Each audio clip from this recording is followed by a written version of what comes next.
13. That's what the PowerPoint says, and we must obey. So, turn to Romans 13. We are going to focus on the first phrase of Romans 13:1, and really, I'm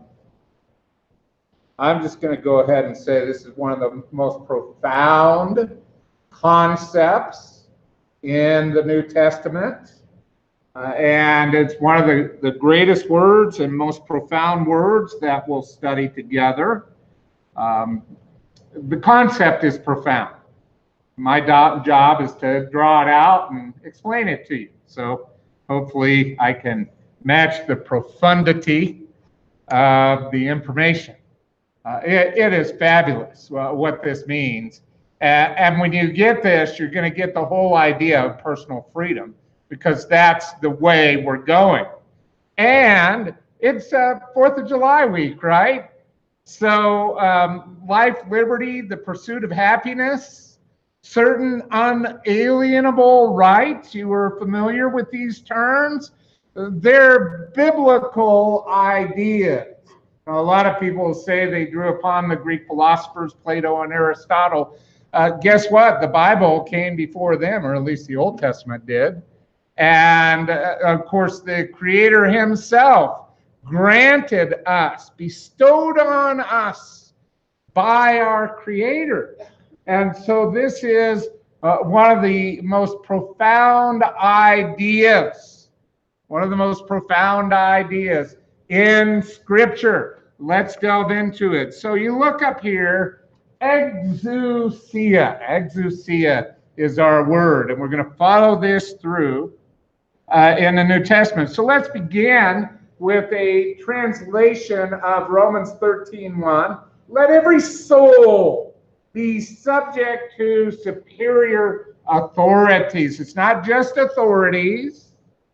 He actually narrows down from all authorities to the concept of superior authorities.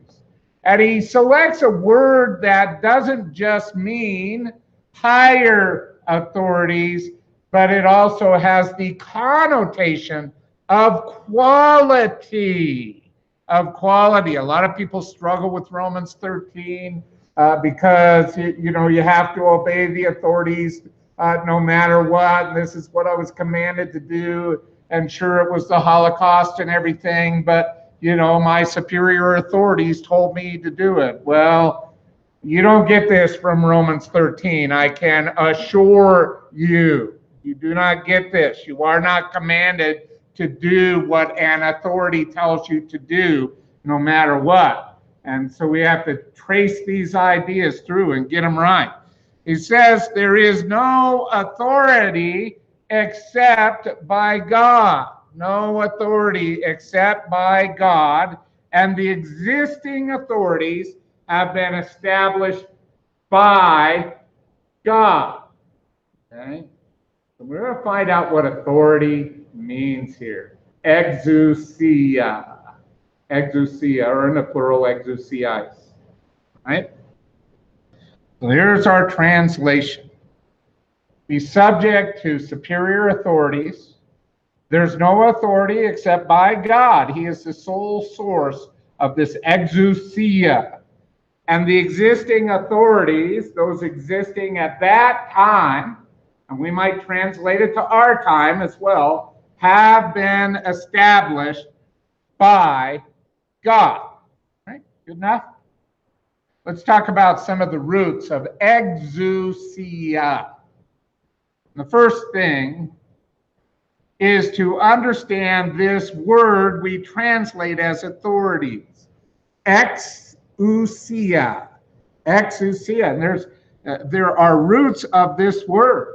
And so if you break it into two, you come up with ex, literally from or from a certain source, and then ousia, existence. From existence. From one's very being comes this concept. From existence. Now, I understand that there's government in Romans 13. Don't think I'm going away from that. But you have to understand this concept first. From existence. And we're going to do a really interesting thing here. We're going to talk about, well, what most people would say would be a philosophical concept, the concept of being, existing. Because this word, exousia, gives you some profound realizations. And we're going to start with, are you familiar with this expression in the New Testament? I am, or from the Old Testament, Yahweh. It's the word that means existing, self-existing.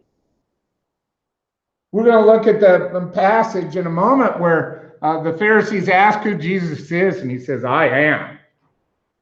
And they took up stones to throw at him because they figured he was blaspheming, calling himself God.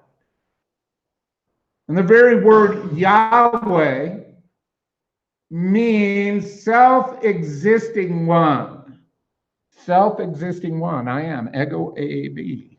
See that word A-M-I, E-I-M-I?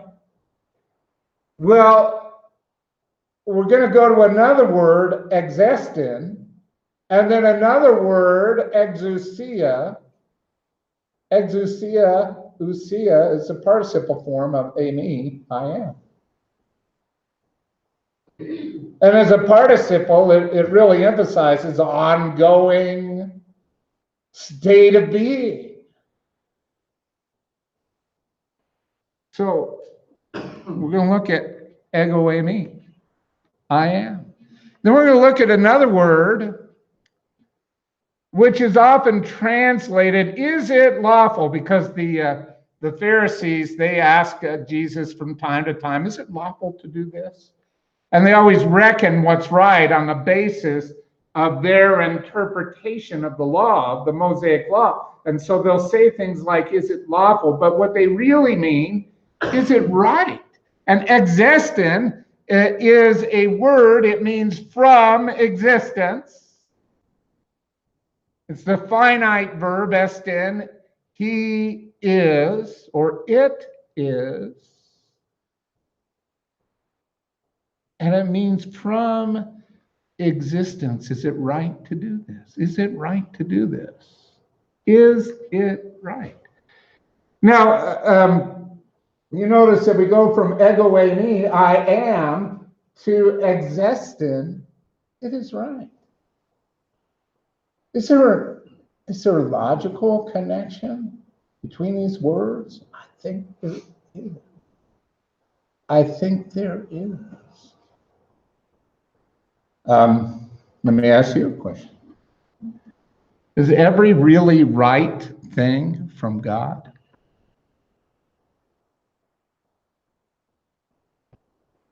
Then we go a little further, exousia. And exousia, depending on how it's being used in context, means either a personal right. Do you have personal rights? Where do those come from? You have certain, our Declaration of Independence is right on. You have certain unalienable rights. Where do they come from? Well, they come from your Creator, bestowed on you by your Creator.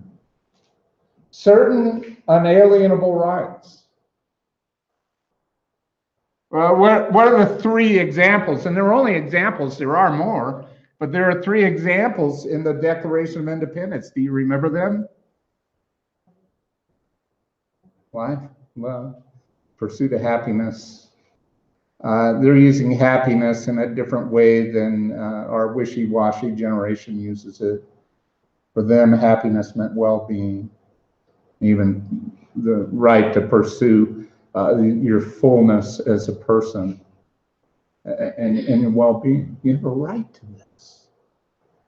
Because your Creator created you and you exist. You have certain unalienable rights.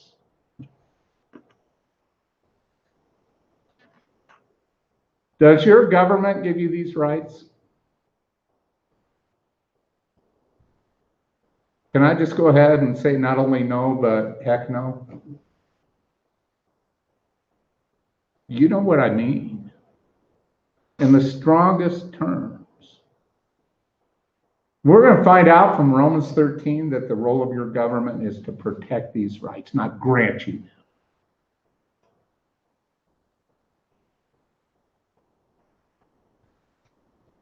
And our forefathers were separating themselves from a government that was destroying their rights, unalienable rights. And a government that had no right to do that. And they were separating and forming a new government in their minds for this reason. But in other contexts, exousia can mean authority. And I'm going to show you that. Guess what? We're going to do a Bible study on this. Okay. So, let's get back to the Bible.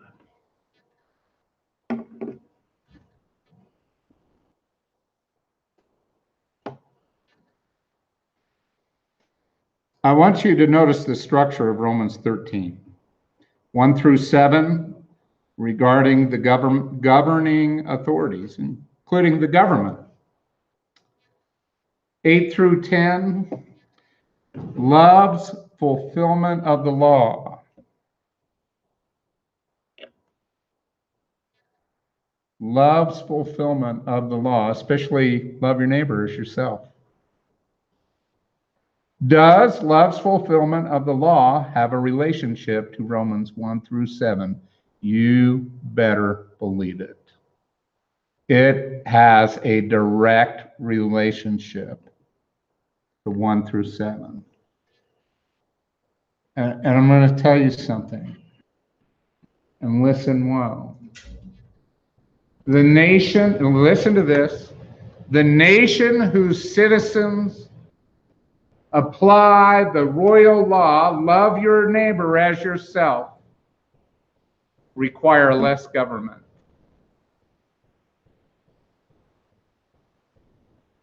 Is there a relationship between Romans 13, 1 through 7 and Romans 13, 8 through 10? You better believe there is.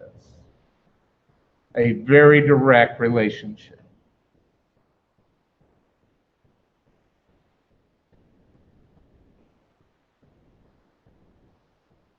You want to be a great citizen? Ask yourself, who is your neighbor? And love them.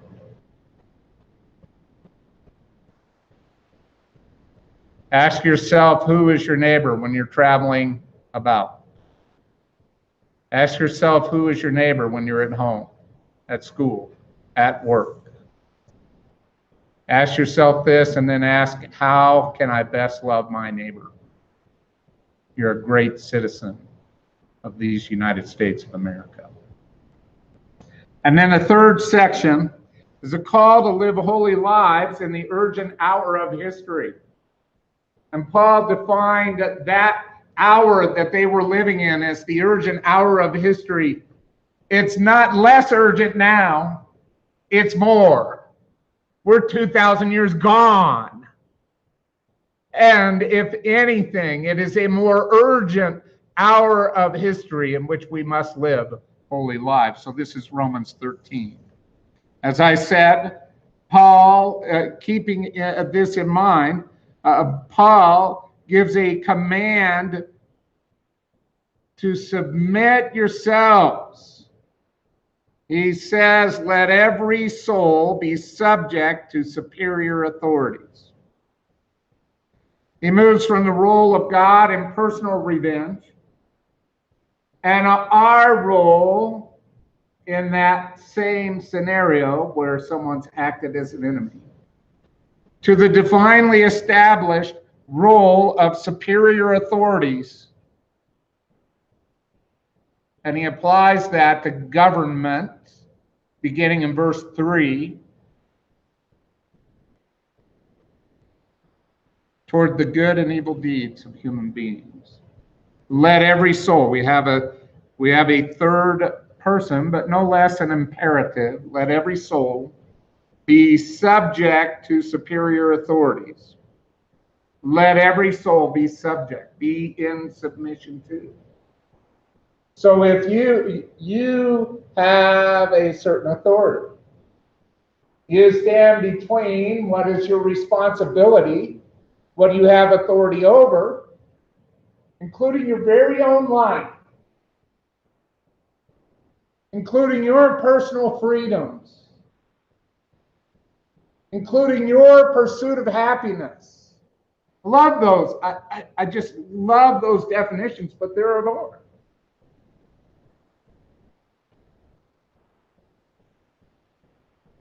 There are a number of amendments to our Constitution. What are the first 10?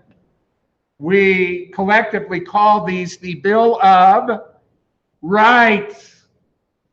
There are Bill of Rights.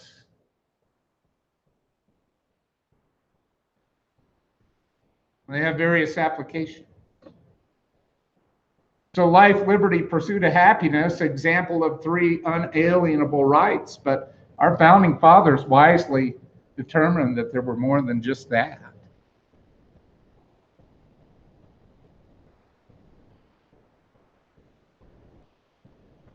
So he says, be subject to authorities above you who have responsibility over you.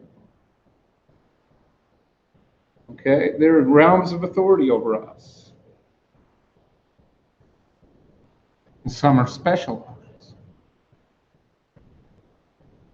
Some have to do with government, some to do with marriage, some to do with parenting, some to do with a corporate entity. Everything from a hockey team to a business corporation, a church. There are many realms of authority, right? And Paul, he's telling us, look up to superior authorities and be subject to them. Let every soul be subject to superior authorities. As I've mentioned, Exousia means from your very existence. I told you we'd begin with ego eimi, so let's turn to Exodus 3, 13 and 14.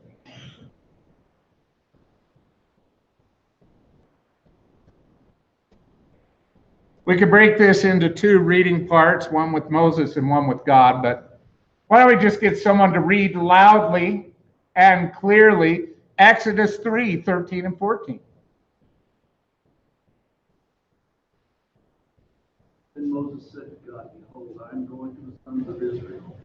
I will say to them, the God of your fathers has sent me to you. Now, they may say to me, what is his name? What shall I say to him?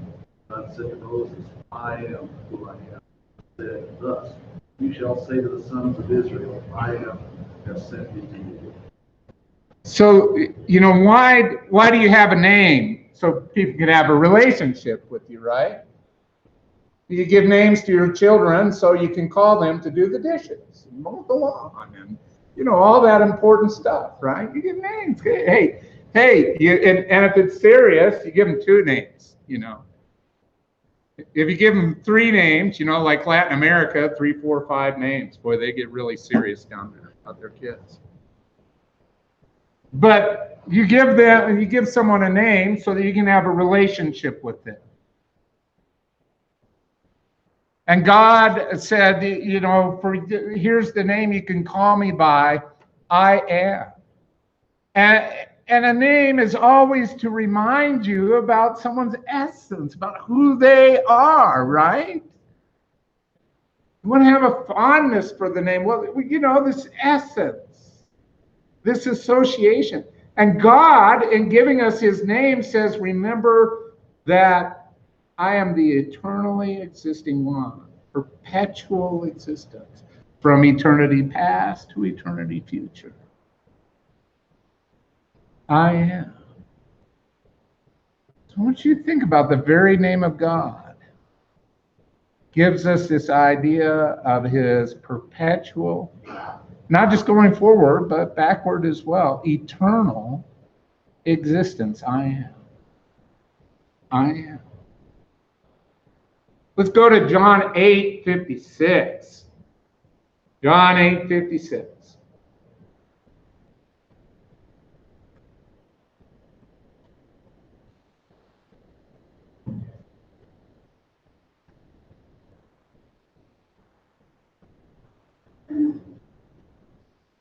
Your father Abraham rejoiced to see my day. This is Jesus. He saw it and was glad. Now, you get the gist of what Jesus is saying there? That Abraham still exists. Isn't he saying that? Your father Abraham rejoiced to see my day, and he saw it and was glad.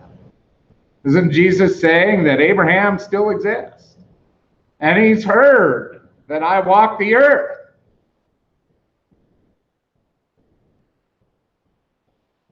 And then the Jews say to him, you're not yet 50 years old and you've seen Abraham? And Jesus said to them, truly, truly, I say to you, before Abraham was born, what's the two words? I am. Ego eimi. I am. I exist. He's declaring himself to be the very I am that met Moses face to face in the burning bush. I am. I am. So they picked up stones to throw at him, but Jesus hid himself and went out of the temple. But you get it, right? He's declared himself to be the I am, God.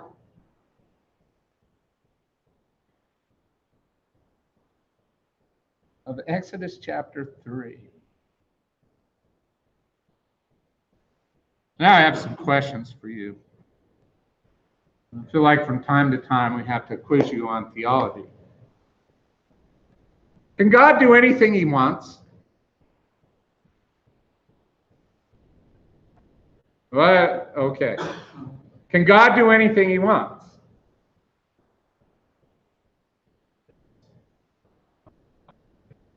Why?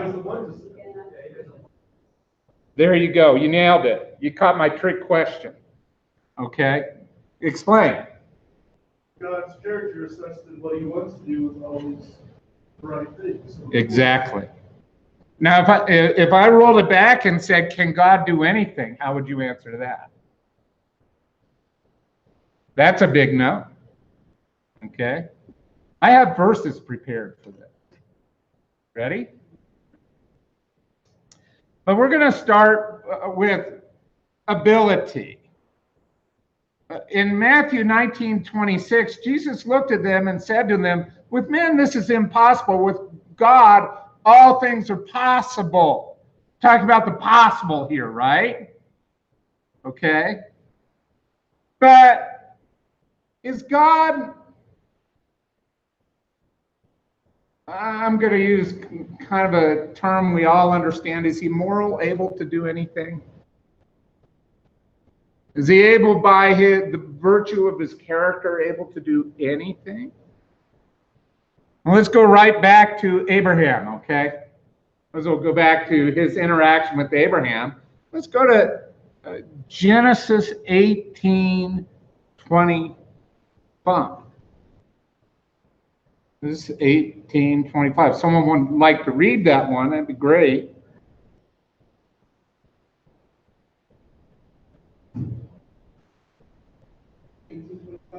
Yes. that be far off from thee to do after this manner, to slay the righteous with the wicked, and that the righteous should be as the wicked. That be far off from thee. Shall not the judge of all the earth be right? Shall not the judge of all the earth do right. He can't do wrong. He cannot do wrong. He may be able to do anything, but by virtue of his holy character, he can only do right. So we have great verses like 2 Timothy 2:13. If we're faithless, he remains faithful. He cannot deny himself. Why is God unable to do this? Because it would violate his holy character. He cannot. There's something God can't do. He cannot deny himself. Hebrews 6:18 says it is impossible for God to lie. There's something God can't do. It is impossible for God to lie. There it is right there. James 1:13, God cannot be tempted by evil, nor does he himself tempt anyone. He's not able to do those things. Why? Because it's the virtue of his holy character that governs him from thinking or speaking. It's impossible for him to lie. That's a verbal sin, right? Are there mental attitude sins? God can't think what's wrong. He can know what's wrong and right, but he can't think what's wrong. There's I sprung that on a famous Dallas Seminary professor one time, and boy, I really got him going on that one. So, we always say it's impossible for God to do anything within the range of his holy character. Well, there's three aspects of expressive being: thinking, saying, doing. Is it impossible for God to think anything wrong? Yep. And that can talk about profound things. So you can go down some profound avenues with that one. Impossible for God to think wrong. Because God cannot be tempted by evil. Where does temptation occur? In the realm of thought. That's where it occurs, in the realm of thought. Okay? He can't be tempted by evil, and he can't tempt anyone.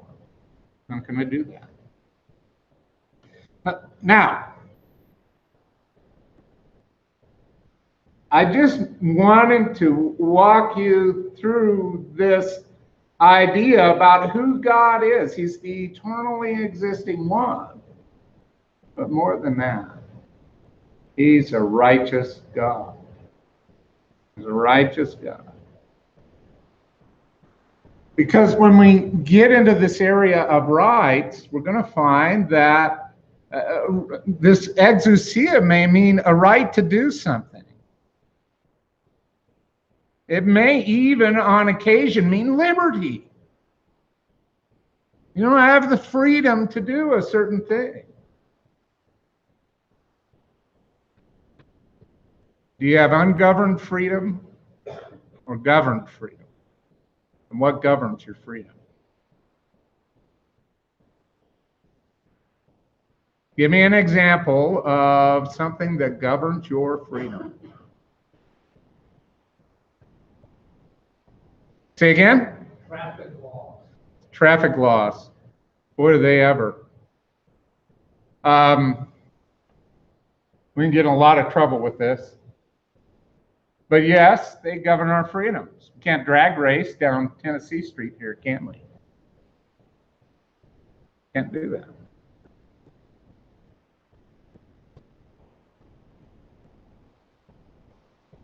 What about your conscience? Your conscience govern your freedoms? You bet. It says it right in Romans 13, 1-7, by the way. For the sake of conscience. What's superior in the hierarchy of governance? Actually, conscience is. Conscience is. That should be, or I should say primary. Your conscience should govern you first.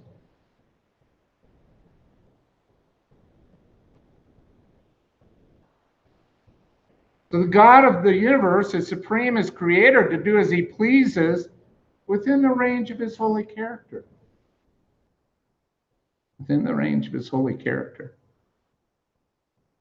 Now, if you want to know about your rights, you want to know about your liberties and your freedoms, what you're free to do, all you have to do is go to what is eternally existing righteousness.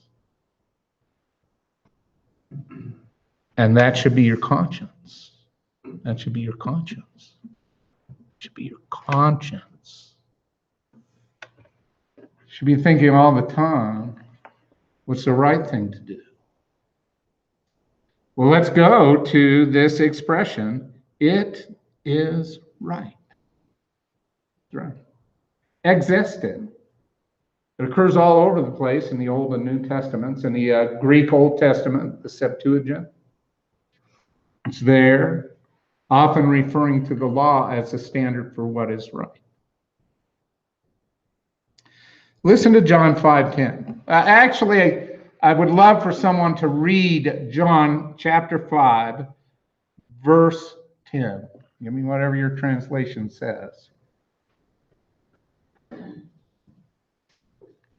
So the Jews were saying to the man who was cured, "It is the Sabbath, and it is not permissible for you to carry your pallet." Okay, that's halfway decent translation. Does anybody have it's not lawful? Yeah, that's not lawful? Yeah. Yeah, I think I have New King James here. It's not lawful. Okay. Interesting, isn't it? What's the basis for right and wrong for a Jew, especially Jewish legalistic leadership? It's the law, isn't it? That's why it gets transferred. Is it not law, or translated, is it not lawful? But what does existent mean? There's no word law in existent. The law isn't there. It's not correct according to whosever standard you're on. It's not right. For the Jews, what's the correct thing? Well, it's based on the law, you know. It's not right, so it's kind of a loose translation to say it's not lawful, but the original word doesn't really say that. Let's go to 2 Corinthians 12:4. This is a really fun one.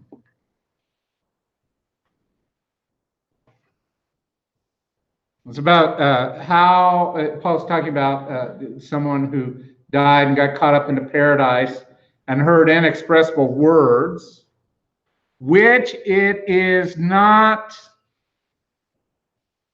well, some may say lawful there, but it's existent. It's not right. It's not right for a man to utter those words, express, these inexpressible words, which were in paradise, which he heard in paradise. I heard stuff. It's not right for me to repeat. Well, why? Because there's cussing in paradise? I don't think that's really what he's saying, is it? It's not right because they're not a part of biblical revelation. They're not a part of divine revelation.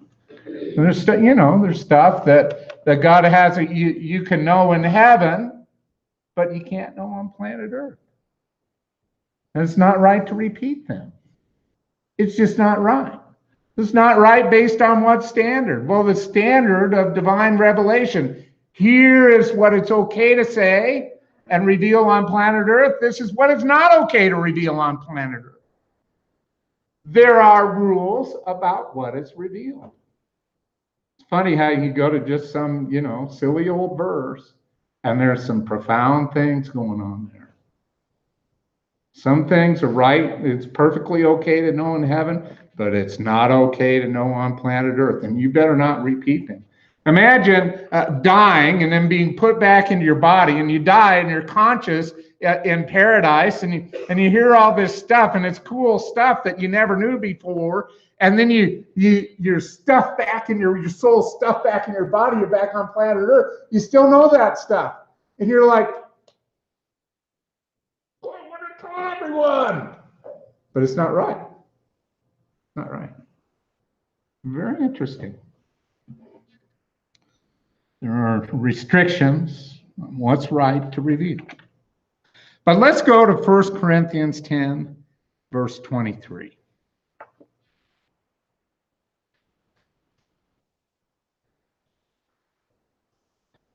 Do you have something like all things are lawful for me? Maybe you have permissible again. Maybe you have lawful. It's XStem, by the way.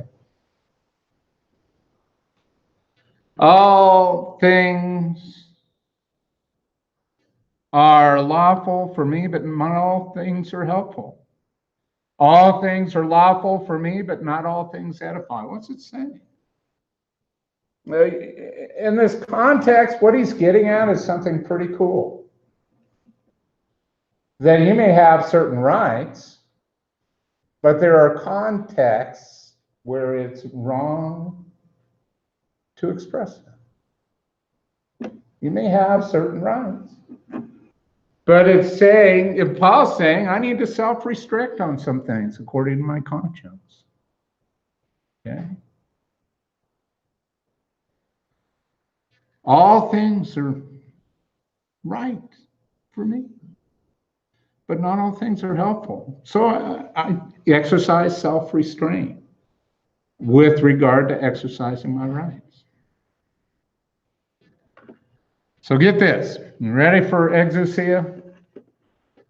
Let's go to some lexicons. And now we've gone through the great I am and how God, even though all things are possible, he self-restricts on holiness. We've seen the same kind of thing in Exousia. Is it right to do a certain thing? Well, you may have a right to do something, but you may want to restrain yourself according to the context in which you're living. Your conscience can be your guide in these, right?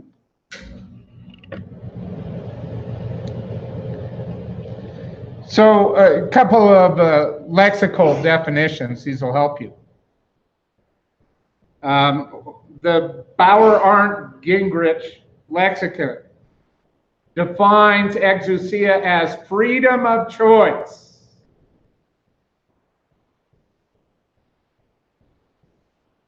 Exousia, freedom. Why are you free? Because you exist. Because your Creator made you and planted you on this earth. And because you exist from the hand of your Creator, you have certain unalienable rights. You have certain unalienable rights from your very existence, from the fact that you exist. Do you exist? I see a lot of good affirmative answers out there. All right? Sometimes I wonder about you guys. If you exist, you have certain unalienable rights bestowed on you by your Creator. Freedom of choice. I like this, right from a lexicon who's distilled thousands and thousands of uses of this word in the breadth of Greek literature over 1,000 years plus. And he says this word means freedom of choice. And that's his first and most fundamental definition of exousia. You see what I'm doing? Let's go back to Romans 13:1. Let every soul be subject to the superior. What if I put freedoms in there? Would that blow your mind? It's not quite right. I'm not quite saying that. But there's a relationship between superior authorities and our rights. And you got to get this as a human being. You got to get this as a human being and a Christian in good conscience. Moulton and Milligan, or let me continue with Bauer.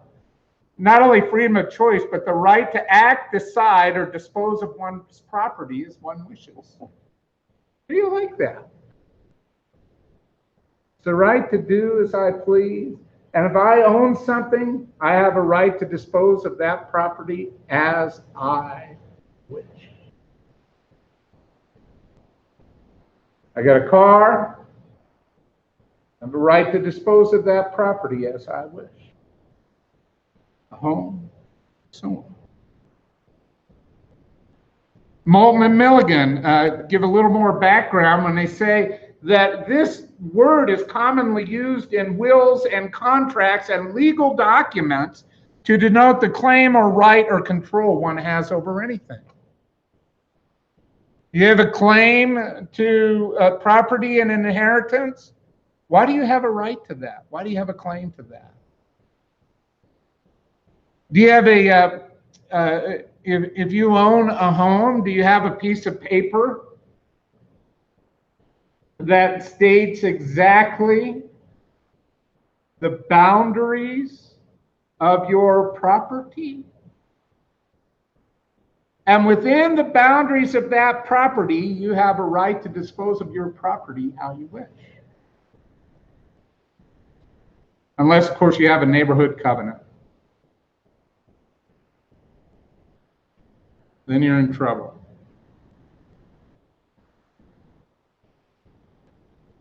But you know, if you move and sign that covenant, guess what? They'll live in their restrictions. You agreed. The Theological Dictionary of the New Testament has a time-consuming amount of information on Exousia alone. But I'm going to save you some time. How do you like that? Here to save you time this morning. Exousia is the ability to perform an action to the extent that there are no hindrances in the way. Does your conscience hinder you from acting? Don't act. Does what is intrinsically right hinder you from acting? Don't act.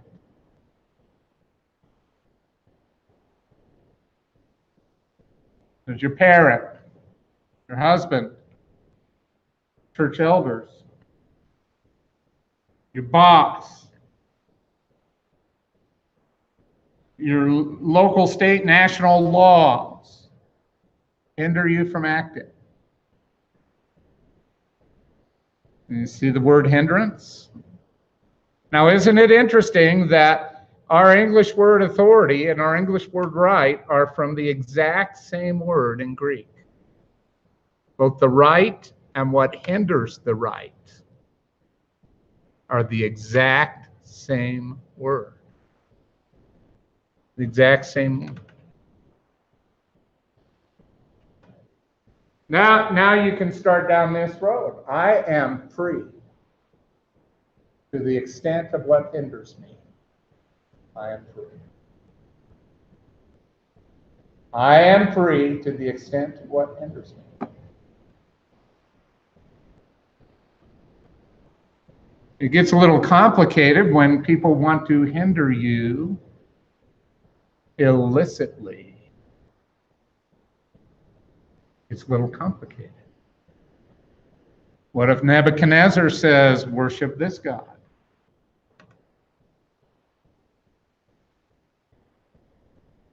He violated the First Amendment rights of Daniel and his friends. Didn't he? Didn't he? Did our Constitution create the First Amendment rights of human beings? Please answer no.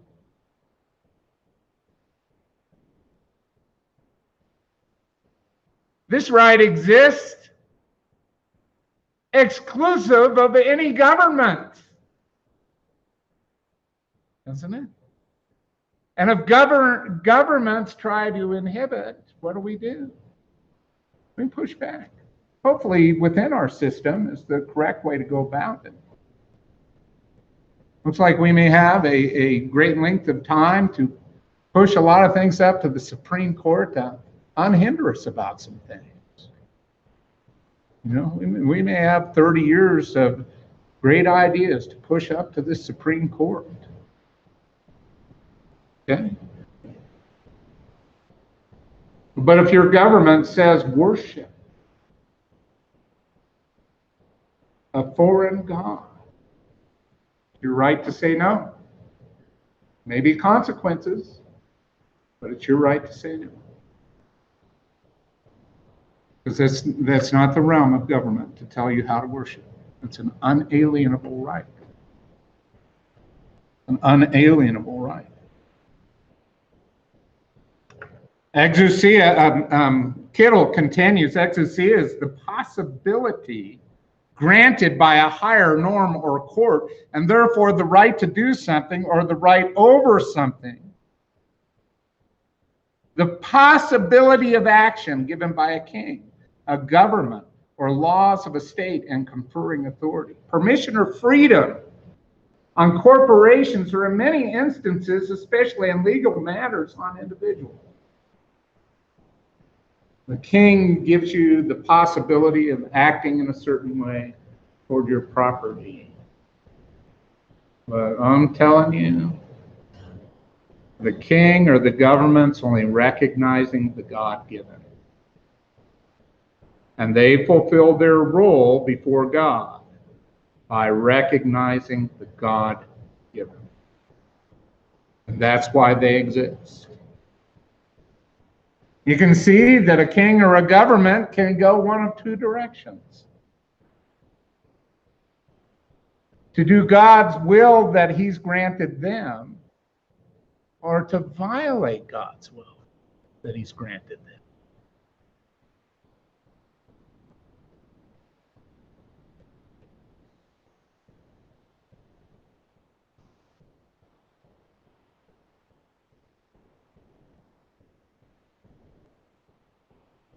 So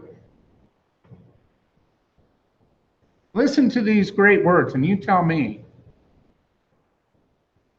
what was in the minds of those who wrote them.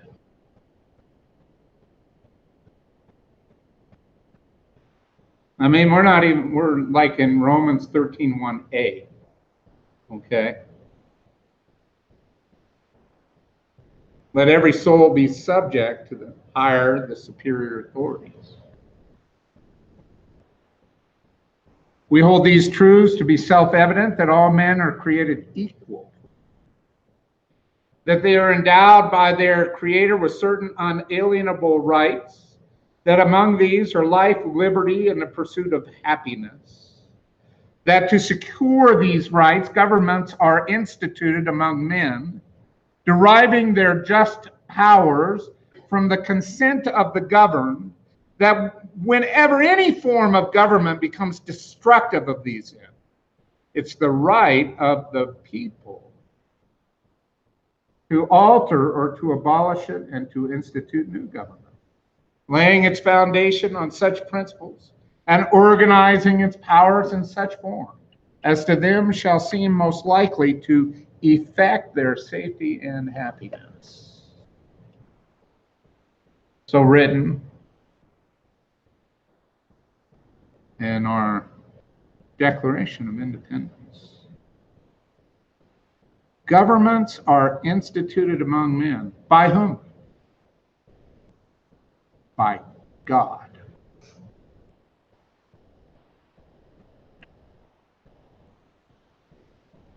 Divine establishment. What are the divine institutes? Marriage, family, government. Who instituted government? God did.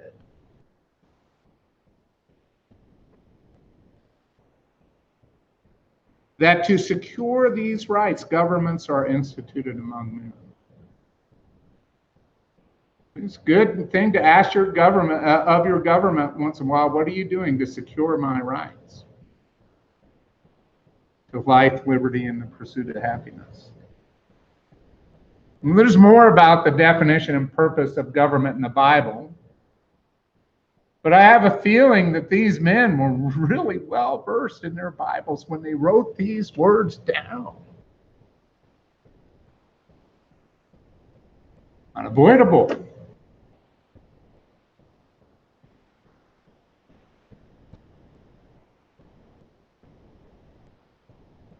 All this to say,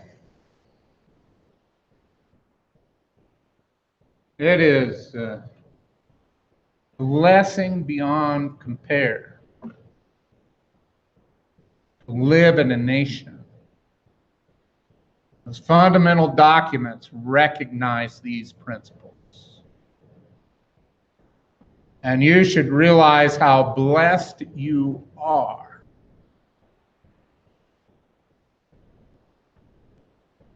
You should realize how blessed you are. You can forego some of these things in order to serve the Lord. Military guys, did you forego some of your rights when you put yourself under Universal Code of Military Justice? Yeah, you became more restricted. Sure did. Remember that. Kind of sobering. Sobering. To go serve in a foreign field, whether missions or anything else. Do you self-restrict out of conscience and love for God? Absolutely. Absolutely. And do so humbly, with a good heart. Know that.